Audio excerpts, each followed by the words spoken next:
Welcome again to the GED Report. I'm in traffic on Gun Hill Road in the Bronx, so I'm going to be a different color. I'm red and gray and stuck in the rain, and Gun Hill Road in the Bronx here is packed.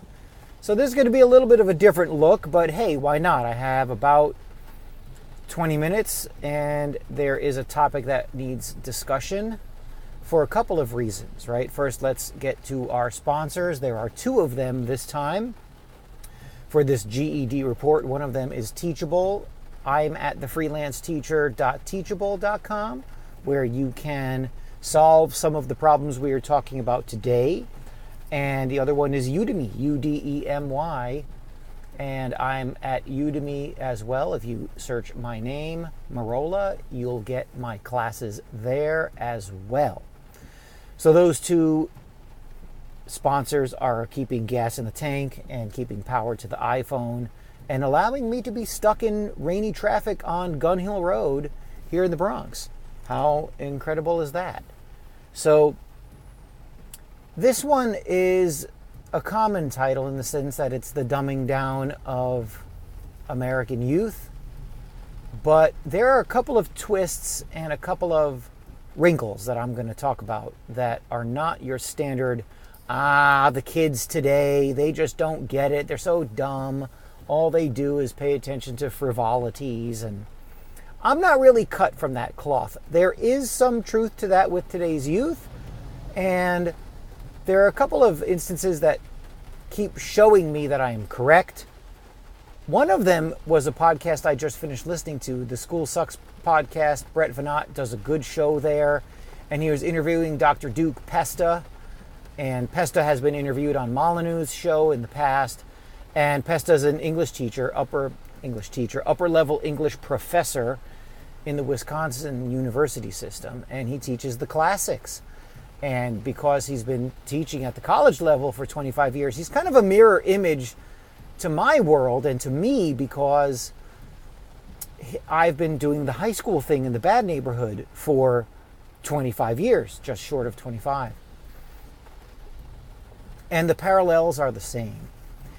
Here are the seeds, however, that planted this podcast. One of them is we just finished 12 Angry Men. I read 12 Angry Men with the freshmen to try to get them to understand the Fourth and Fifth Amendments of the Constitution, to try to get them to understand justice.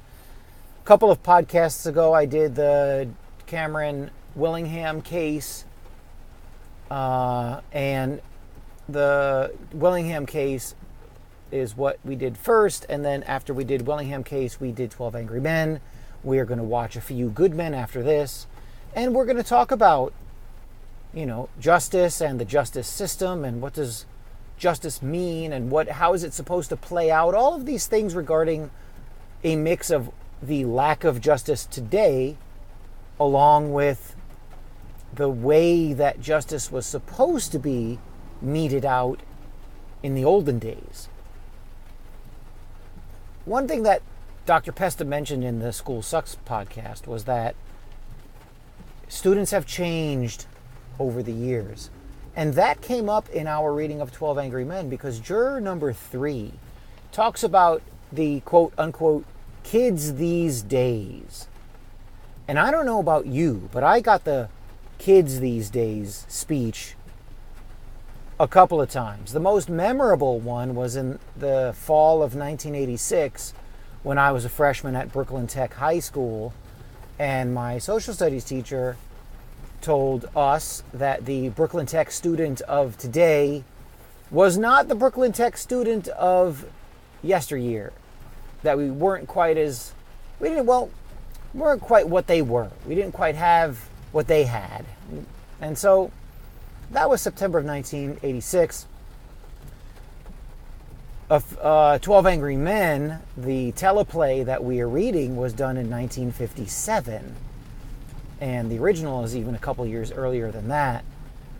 And guess what? They're talking about kids these days and how they're just not what they were in the olden days. So this is a common theme, and what it really forces you to recognize is that the current generation of adults has always thought and looked back and seen themselves as better than the group today. And in general, I go to bat for students today. I go to bat for a lot of teenagers today not because I have some soft spot. I'm certainly not a softie in class. I'm not a chump in front of the room. I'm not, you're in my English class. It's not like you're not dealing with Tom Thumb. Let me put it to you that way. You're dealing with the only man in the room, and I take care of business. But I like young people. Their energy is great. Many of them are still willing to try, at least to be intellectually curious. But what Dr. Pesta mentioned with his college students is part of the compound doubling down of students in the United States. And what he was saying was that he would teach 12 to 13 plays when he started teaching. This is upper level English. And now he does 4. And I thought, well, yeah, when I started teaching high school English, and I was at James Monroe High School in 1997, I would give 90 homeworks a year. Now, I probably give 30 a year. And if I gave 90, I probably would have easily 65% of my population would fail because they just wouldn't do any homework. It just wouldn't get done. And if you ask them, why did you do the homework? You just get shrugged shoulders, I don't know. And students, because they're getting passed on, they're just getting socially promoted, they assume that, well, I got here and I show up reasonably often, I should just pass. And Dr. Pesta is in a university in Wisconsin. You can't get any different than the high schools in the Bronx and Mount Vernon where I've worked and the state university system in Wisconsin. They're just not going to be the same. Yet, the effect is the same.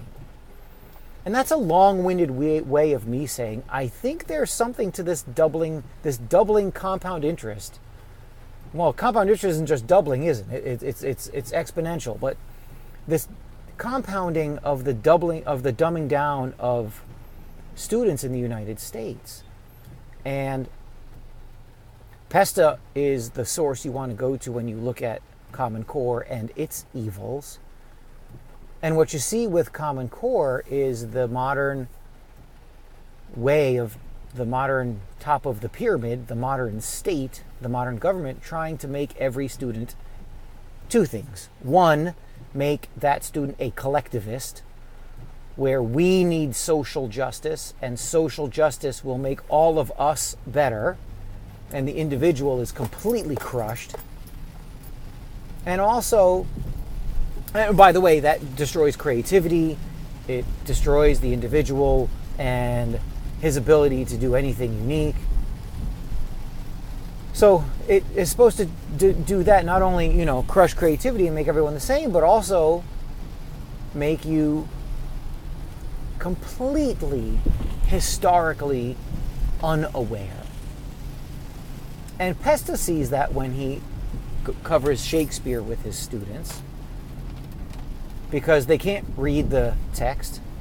He actually said something that was eye-opening.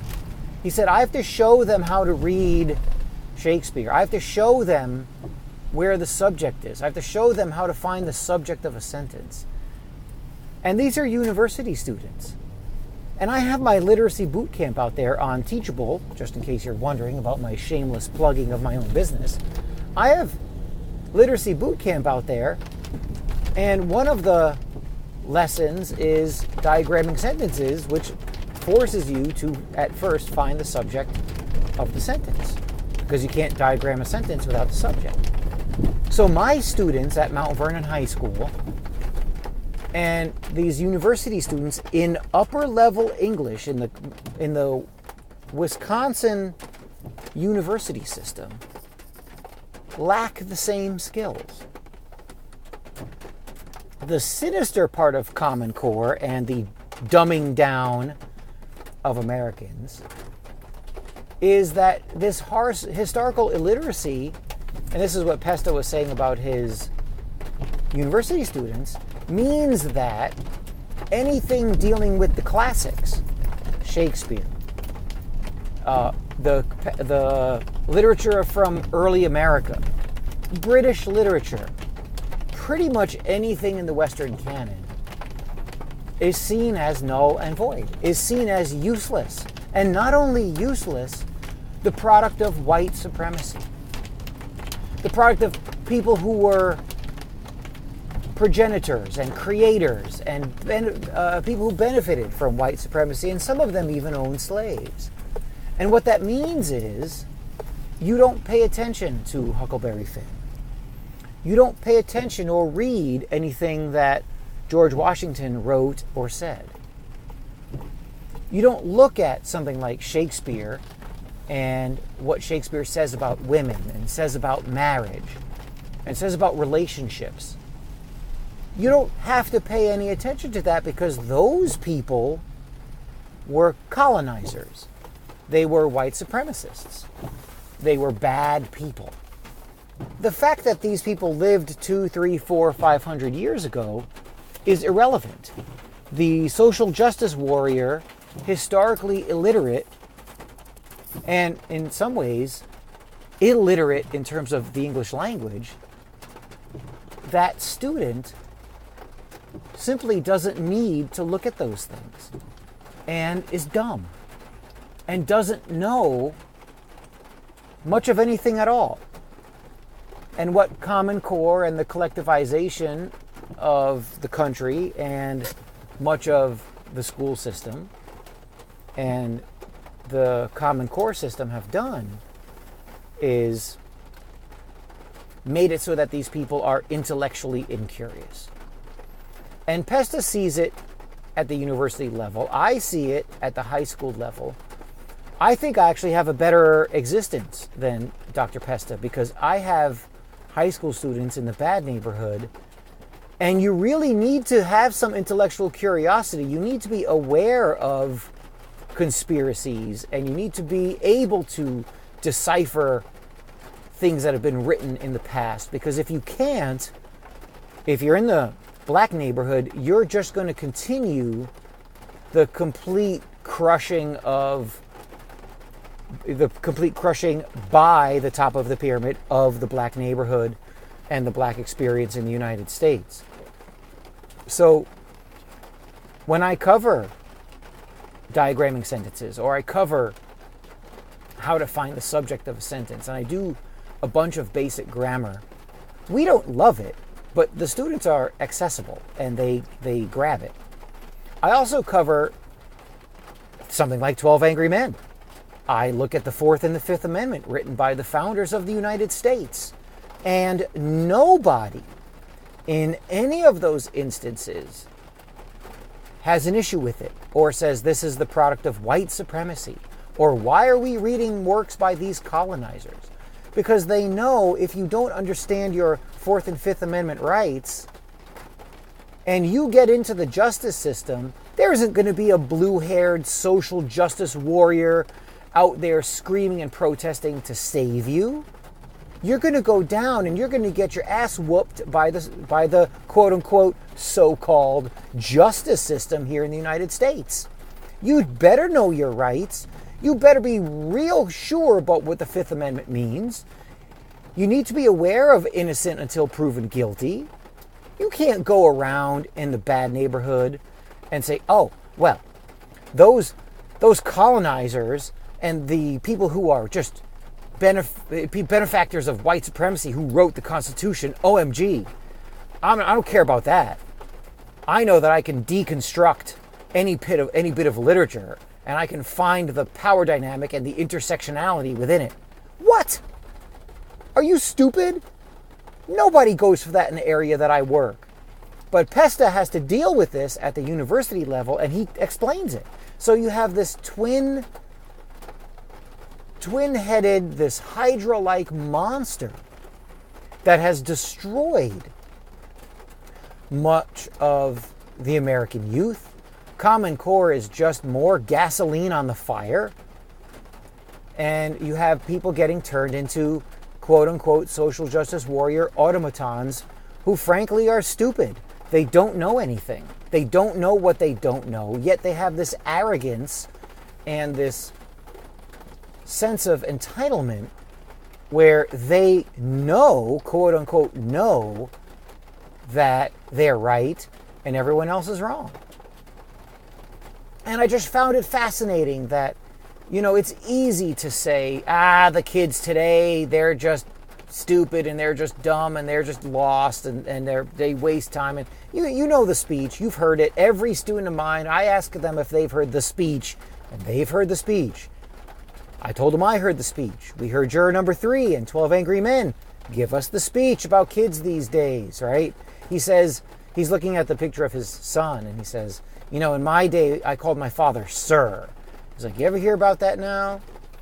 And the irony is the West Indian students come up from there to Mount Vernon, and before they get corrupted by the fake America and its despicable, grotesque culture, they call me sir. Yes, sir. Right? They call me sir as a teacher. And I take it I accept it. I don't mind. They're being respectful. I'm not going to tell them not to speak the way they're comfortable. And eventually that disappears. But it's odd that in the West Indian schools with the black students, they call their teachers sir and have respect. The ironies of the world never cease to amaze me.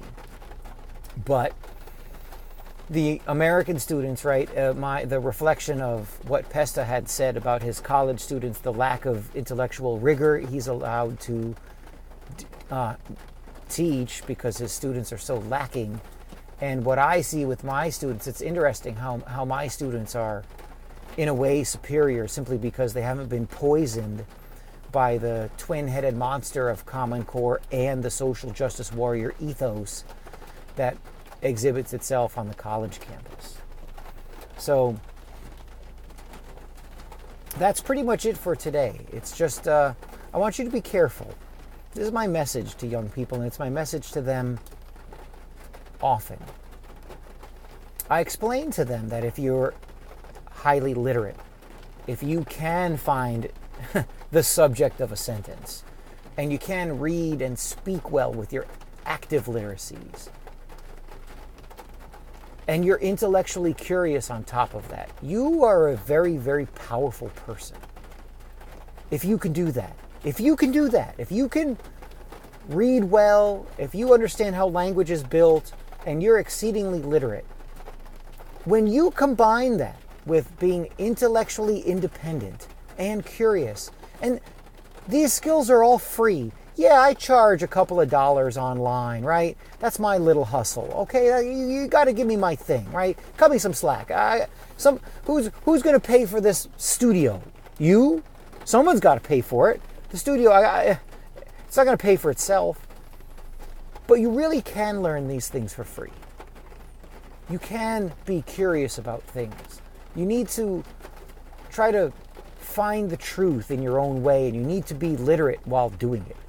If you can find ways to become more literate, to practice reading and writing and speaking and listening, it doesn't have to be school. It can be other things.